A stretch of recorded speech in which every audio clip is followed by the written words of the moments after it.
Pomaly sa z víkendnieva a možno sa mnohí vyberiete načerpať sily do hôr už zajtra. Nezabudnite, že na horách platí až do 15. júna zimná uzávera turistických chodníkov. Tie sú v Tatrách väčšinou zasnežené a miestami zľadovateľé. Lepšia situácia je vo Fatrách, ale bezpečnosť nepodceňujte ani tam. V Slovenskom ráji je zase po dažďoch zvýšená hladina vodných tokov, najmä v Tiesňavách, preto sa informujte, či sa dá nimi prejsť alebo nie. V nížinách sa už zima definitívne skončila a dá sa vlastne povedať, že sme ju tu v podstate ani nemali. Nuž, a ako sa bude počasie vyvíjať v ďalších marcových dňoch, tak to vám prezradím práve teraz. Dobrý večer. Dnes prevládalo na Slovensku celkom pokojné počasie na východnom a neskôr aj na strednom Slovensku. Bolo oblakov dosť, pretože sem od juhovýchodu zasahovala oblačnosť teplého frontu, ktorý je spojený s tlakovou nížou nad juhovýchodnou Európou. Teplý front sa bude presúvať počas noci od východu na západ, čo je dosť nezvyčajné, keďže u nás prevládajú skôr postupy frontov opačne, teda od západu na východ. To však nijako neovplyvní to, že žezlo v počasí má od soboty prevziať tlaková výš od severu, ktorá ovplyvňovala počasie na západe už dnes. Zrážky, ktoré prejdú cez noc od východu na západ, budú slabé, v noci častejšie na severe a zajtra cez deň sa vyskytnú už iba ojedinele. Snežiť má iba od nadmorskej výšky 1300 metrov. Dnes to na juhu poriadne zaváňalo jarou. Teploty sa šplhali v podunajskej nížine až na 15 stupňov. A to už začínajú ožívať nielen kvety, ale aj záhradkári. Ale buďte ešte opatrní, pretože keď sa dostane k slovu už spomínaná tlaková výš od severu, tak nám postupne prenikne od severovýchodu chladnejší a suchší vzduch, čiže postupne sa ochladí. Zajtra sa bude naša krajina ešte nachádzať v teplotnom pásme od 5 do 10 stupňov, pričom južné okresy budú v pásme až do 15. Od víkendu však pôjdu teploty pomaly dole. No a ešte vietor, ten bude fúkať v noci a zajtra prevažne od severu a jeho rýchlosť bude v nárazoch dosahovať okolo 30 až 50 km za hodinu, takže pocitová teplota bude opäť o niečo nižšia. Západ si dnes s východom vyrovnal včerajšie účty. Kým včera bolo podstatne teplejšie na východe, dnes si zhruba o 5 až 6 stupňov vyššie teploty užívali napríklad Bratislavčania. Nad východ sa nasúvala oblačnosť teplého frontu od juhovýchodu, takže slnko tam vykúkalo naozaj len nesmelo. Naopak, keby v Bratislave nefúkal chladný vietor, tak by sa dnes v hlavnom meste hovorilo o ukážkovom jarnom dni.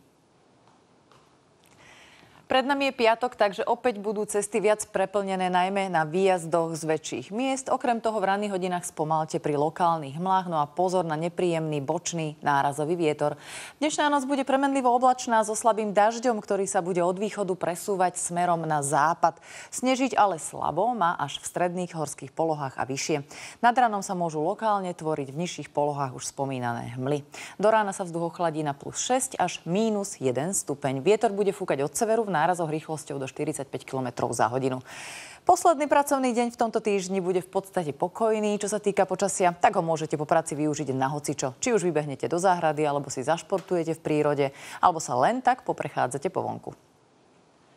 Na západnom Slovensku bude spočiatku ešte veľká oblačnosť s lokálnym slabým dažďom, ale počas dňa sa začne obloha čistiť a teplota vystúpi na 8 až 13 stupňov. Pocitovú teplotu môže znižovať silný až prudký nárazový severák. Na strednom Slovensku bude tiež spočiatku viac oblakov, niekde až zamračené so zrážkami. Postupne sa však oblačnosť zmenší a ukážu sa aj slnečné lúče. Tie zohrejú popoludní vzduch na severe na 4 až 7 stupňov, ale na juh bude teplejšie, a to do 12 až 13. Aj tu bude veterno. Na východe nášho územia bude zajtra prevládať asi najviac oblačné počasie aj s možnosťou výskytu ojedinelých slabých zrážok. Pri silnom až prudkom nárazovom vetre vystúpi denná teplota na 5 až 13, možno až na 14 stupňov. Na horách bude prevládať tiež premenlivá oblačnosť, ktorej môže kdetu aj zasnežiť, ale to až do nadmorskej výšky 1300 metrov. Vo výške 1500 metrov bude okolo -1 stupňa.